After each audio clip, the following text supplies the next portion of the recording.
Hello guys, I am Dr. Raj, pediatric resident. Today's topic is tetralogy of Fallot. जैसे कि सबको पता है टेट्रोलॉजी ऑफ फैलेट बहुत एक इम्पॉर्टेंट टॉपिक है। तो सबसे पहली चीज़ जो हमें उसमें पता होना चाहिए वो ये पता होना चाहिए कि टेट्रोलॉजी ऑफ फैलेट जो होता है वो एक most common congenital cyanotic heart disease है, ठीक है। बट किस एज में वो इम्पॉर्टेंट है। आफ्टर 1 year ऑफ एज बहुत इंपॉर्टेंट है। याद रखना कि अगर एग्जामिनर आपसे पूछता है कि most common congenital cyanotic heart disease of neonate, then your answer will change. तब आपका आंसर क्या हो जाएगा? Transposition of great artery. तो ये दो बात ध्यान रखना। अगर most common congenital cyanotic heart disease पूछे आफ्टर 1 year, तब आपको टेट्रोलॉजी ऑफ फैलेट के बारे में बोलना है। टेट्रोलॉजी ऑफ फैलेट पे जो सबसे ज्यादा बार क्वेश्चन पूछा जाता है वो पूछा जाता है ऑल एक्सेप्ट, मतलब उसके कंपोनेंट, उसके 4 कंपोनेंट होते हैं। जैसे एक तो होता है VSD, वेंट्रल सेप्टल डिफेक्ट, एक होता है पल्मोनरी स्टेनोसिस, जैसे इनफंडिबुलर पल्मोनरी स्टेनोसिस देखने को मिलता है। और तीसरा जो कंपोनेंट होता है वो होता है ओवर राइडिंग ऑफ एओर्टा, और जो चौथा होता है उसे हम कहते हैं राइट वेंट्रिकुलर हाइपरट्रोफी।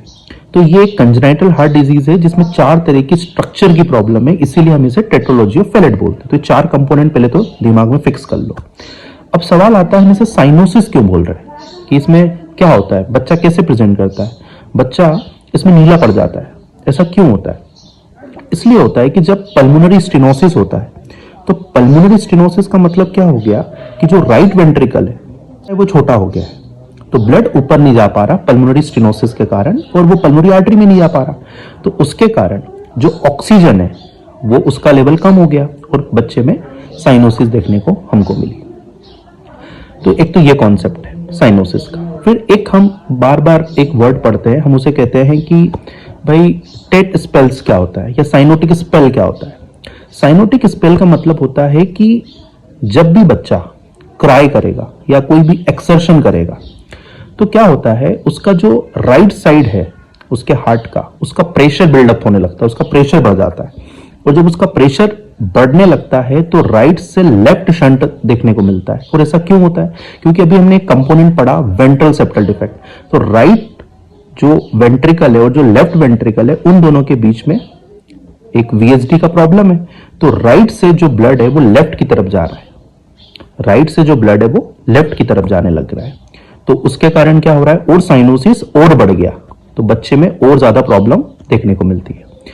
तो अगर जब टेट स्पेल की कंडीशन बनती है बच्चों में, तो उस दौरान हम एक्यूट रिलीफ करने के लिए बच्चों का एक नी चेस्ट पोजीशन हम बच्चों का करने का बोलते हैं, वो एक्यूट रिलीफ देता है।